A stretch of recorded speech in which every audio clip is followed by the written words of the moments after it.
Electrical education channel में आपका स्वागत है। आज मैं बताऊंगा इलेक्ट्रिसिटी कितने प्रकार की होती है। एक इम्पोर्टेंट टॉपिक पे बात कर रहा हूँ, इलेक्ट्रिसिटी कितने प्रकार की होती है। इलेक्ट्रिसिटी मुख्यतः दो प्रकार की होती है, स्टैटिक इलेक्ट्रिसिटी और डायनेमिक इलेक्ट्रिसिटी।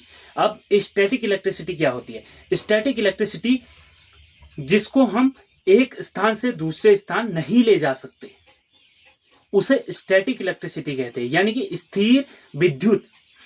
उसे स्टैटिक इलेक्ट्रिसिटी कहते हैं, स्थिर विद्युत कहते हैं।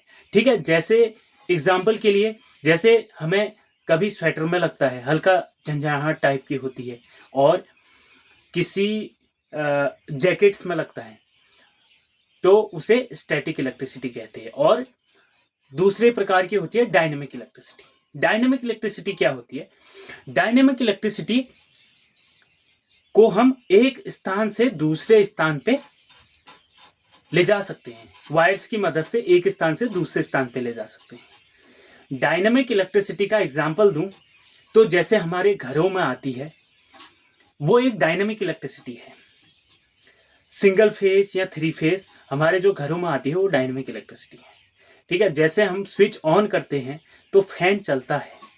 ठीक है, फैन चलने लग जाता है, तो वो एक स्थान से दूसरे स्थान तक, यानी कि स्विच से वो फैन तक, जब इलेक्ट्रॉनों का प्रवाह होता है, इलेक्ट्रॉनों का प्रवाह होता है और वोल्टेज उसे इलेक्ट्रॉनों को बल देकर, धक्का देकर, एक सरल सी भाषा में धक्का देकर आगे बढ़ाती है इलेक्ट्रॉनों को, और न्यूट्रल के रास्ते इलेक्ट्रॉन वापस होते हैं।